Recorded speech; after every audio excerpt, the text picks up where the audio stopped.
What's up? Whatever I can't do, I must do. Okay? My name is Coach Blase, and welcome to my YouTube channel. I just wanted to share with you my journey today. All right? So, I'm coming from a bad mindset, a poverty mindset. I'm coming from depression.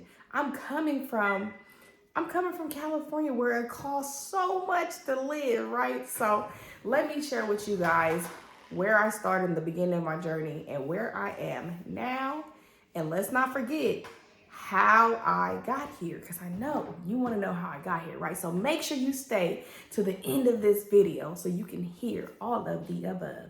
So, all right. So originally I lived in Rialto, California, and I lived with my family in like a 4-bedroom home. And so I was mean to my family all the time. And I became self-aware out of nowhere one day. And I was like, wow, like I really have an attitude when somebody speaks to me or like asks me a question or anything, right? And so I figured out I wasn't happy with myself. So I was overweight and underpaid, right? Just living check to check, just in the rat race. So once I had my second kid, my daughter, I ended up moving back to Ohio where I went to college. And so from there, it was that my life was about to take a turn. Because living in California, it was just too many distractions. It was too many good times to be had, okay? So when I got to Ohio, I was like, okay, we back to the cornfields. We back to nothing to do, no beaches, no nothing. So when I got back, reality hit me because I had 2 kids and I had one job. And that one job was not paying me enough, okay? So I went to this office. It was a healthcare facility. And they had people that provided home health care. And so I told these people in the home healthcare industry that I worked in home healthcare in California, okay? So that was not true. But I had 2 kids and $0. So I had to get that job.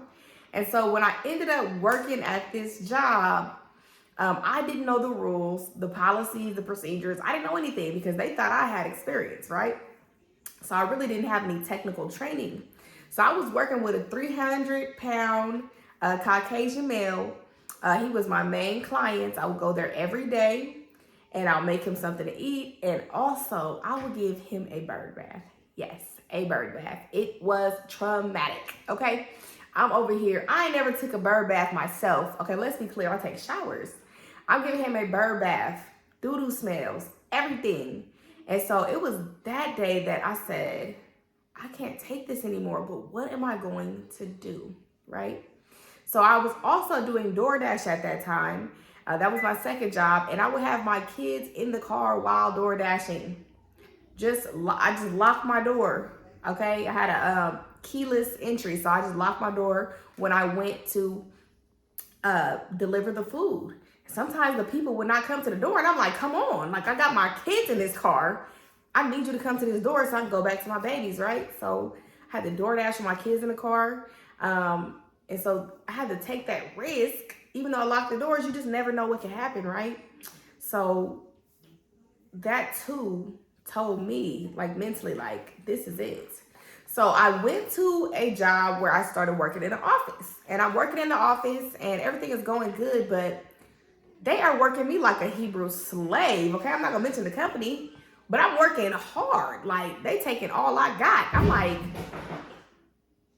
this just can't be right, right? So at that job, I told them that I wanted to, get a promotion, go higher in the company, because I was just doing an office clerk position, technically, right?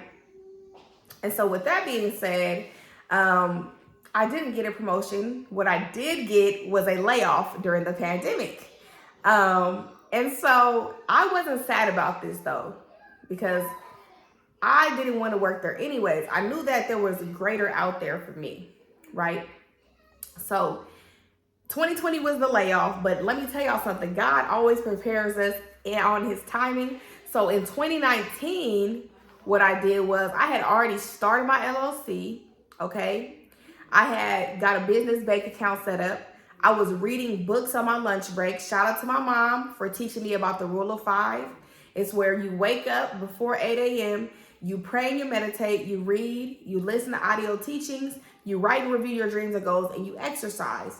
So that's what shifted the mindset for me. That's what made me think about having a better life. One of the first books that I read was Think and Grow Rich. Okay, write that down. Think and Grow Rich. And when I saw that part of that book had talked about God, I was like, oh, this is the right book for me.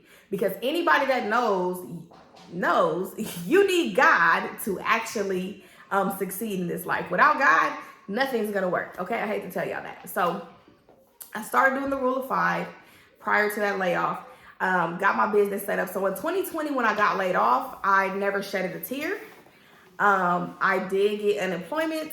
And when I got that unemployment, I decided to start a clothing boutique. Now, this clothing boutique, you're like, okay, sis, why a clothing boutique? So I followed this boutique on Instagram, and I would always see the business owner posting saying that she was selling her clothing vendors list.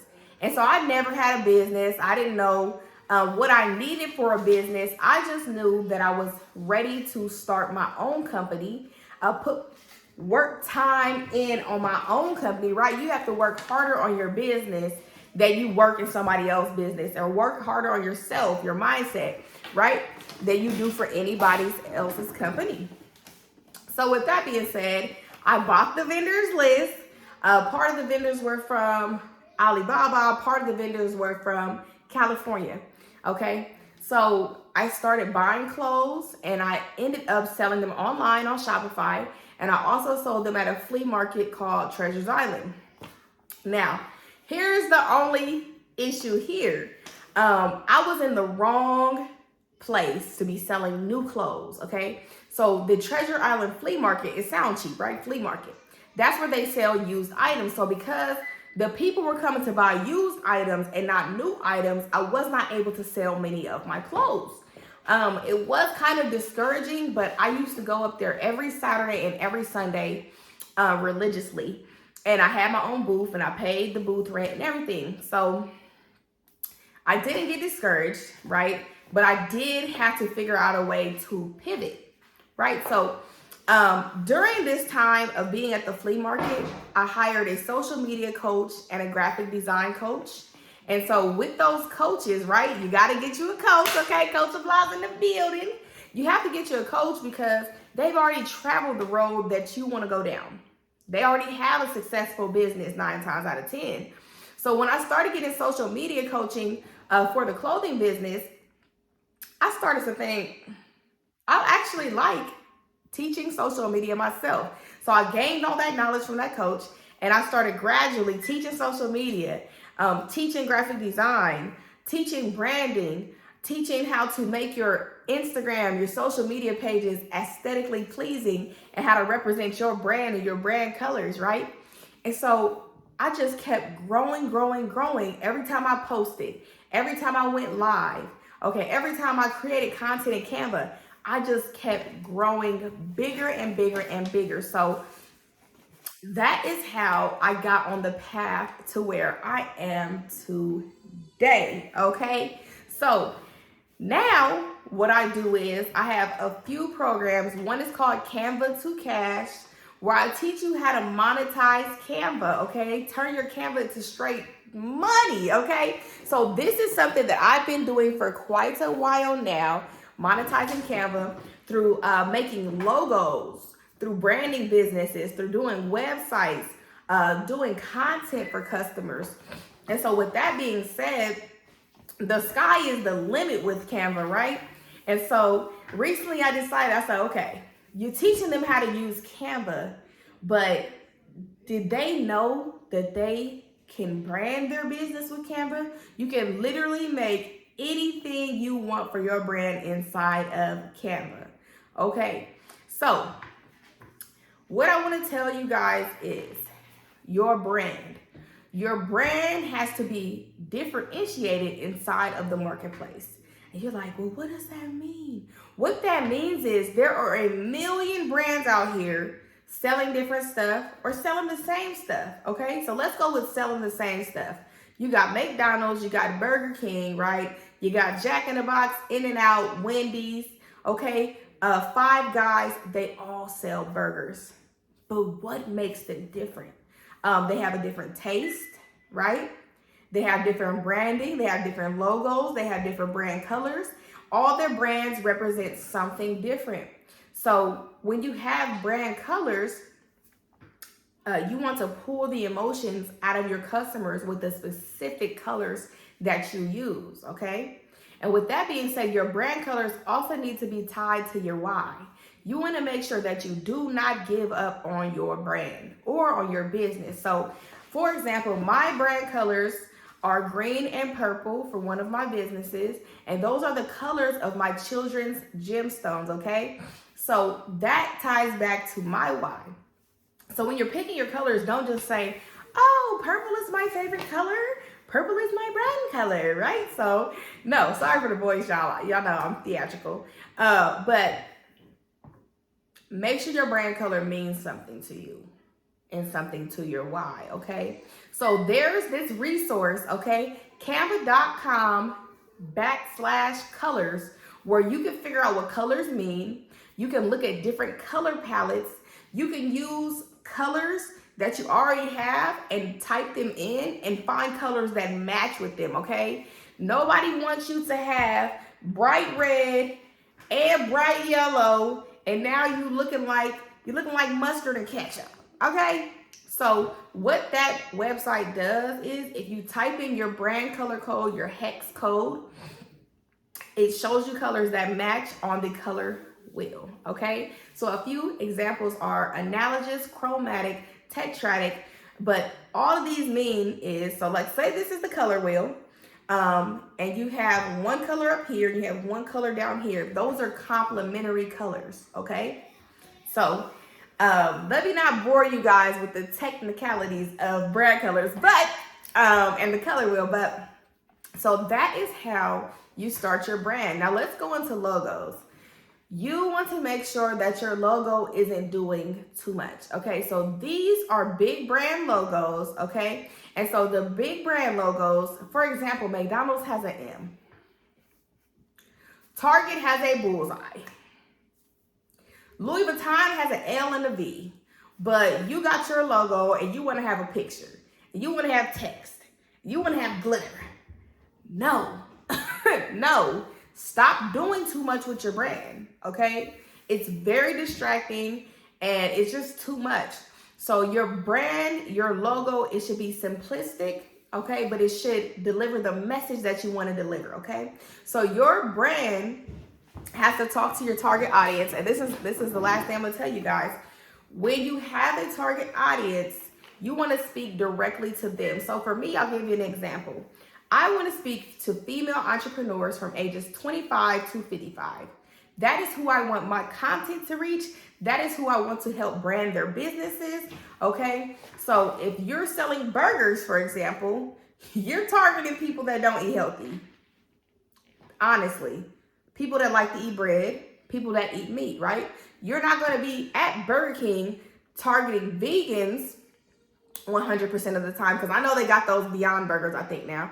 But you're not going to target vegans 100% of the time when you sell meat, right?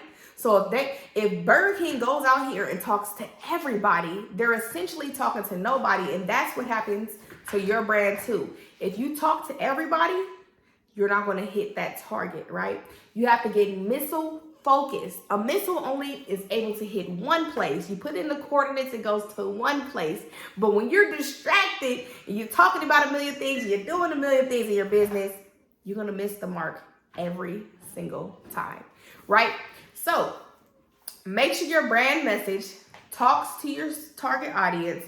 Make sure you make that emotional connection, and make sure that your target audience gets to know, like, and trust you. If you want to know more about know, like, and trust, you're going to have to watch my next YouTube video titled Know, Like, and Trust. a better way to brand your business, okay? So I want to tell you that you can, you will, you must be demanding. You can because you're capable, you will because you're strong, and you must because they count on you. Do me a favor, y'all.